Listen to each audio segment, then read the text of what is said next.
তোমরা অনেকেই ইংরেজি গ্রামারের অ্যাডজেক্টিভ ও অ্যাডভার্বের মধ্যে কনফিউশনে পড়ে যাও। কোনটা অ্যাডজেক্টিভ কোনটা অ্যাডভার্ব সেটা বের করতে পারো না। আজকের ক্লাসের পর থেকে তোমাদের আর অ্যাডজেক্টিভ ও অ্যাডভার্বের মধ্যে কনফিউশন সারা জীবনের জন্য দূর হয়ে যাবে। তাহলে কথা না বাড়িয়ে চলো শুরু করি। মাত্র 3টা রুলস। এই 3টা রুলস এর মধ্যে দেখবা কি 3টা রুলস 2টা রুলস হয়ে যাবে।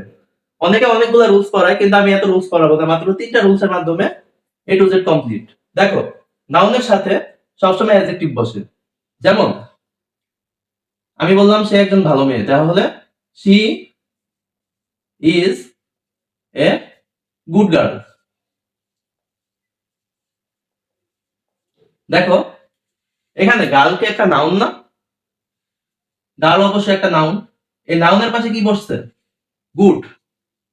গুড কোনো কিছু দ্বারা কারো দোষ গুণ অবস্থা সংখ্যা পরিমাণ এগুলা যদি বুঝায় তাকে অ্যাডজেক্টিভ বলে। তাহলে এই গার্লের আগে যে গুড বসছে এটা অ্যাডজেক্টিভ। এরপর দেখো আমি বললাম যে সে খুব সুন্দরভাবে কথা বলে, শি টক্স বা ফ্রেন্ডলি কথা বলে, শি টক্স ফ্রেন্ডলি। সে কিভাবে কথা বলে? ফ্রেন্ডলি কথা বলে। তাহলে এই ভার্বের পরে কি বসছে? ফ্রেন্ডলি। এটা হবে একটা অ্যাডভার্ব। এখন এই লাস্টের রুলটাতে চলে যাই। দেখো এখানে কি বলছে? অ্যাডজেক্টিভ কেমন মানুষ অথবা কেমন জিনিস এটা নির্দেশ করে, আর অ্যাডভার্ব নির্দেশ করে কিভাবে কাজ হচ্ছে। তাহলে এখান থেকে আমি কি করতে পারি? যেমন এখানে কি বলছে? কেমন মানুষ, গুড গার্ল। ঠিক আছে, আর কিভাবে কাজ হয়? কাজ কি? কথা বলা একটা কাজ। কিভাবে হচ্ছে? ফ্রেন্ডলি হচ্ছে, বন্ধুত্বপূর্ণ ভাবে। এখন আমি যদি এটা না বলে বলি শি ইজ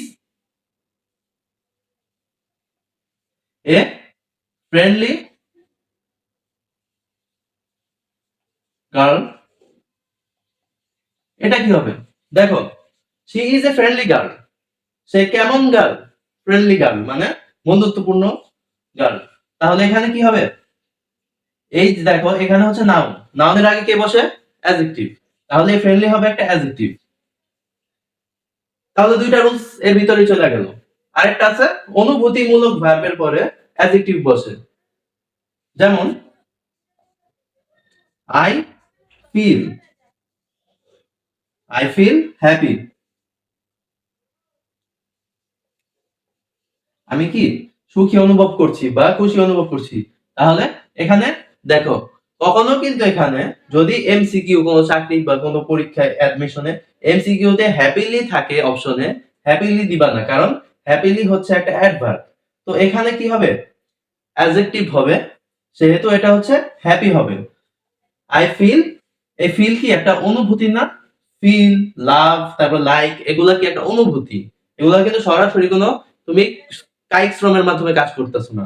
তো এগুলা থাকলে কি হবে? এগুলা থাকলে সব সময় অ্যাডজেক্টিভ হবে। তাহলে আজকের মধ্যে এখানে বিদায় নিচ্ছি। পরবর্তীতে কোন টপিকের উপর ক্লাস চাও অবশ্যই কমেন্ট করে জানাও। আল্লাহ হাফেজ।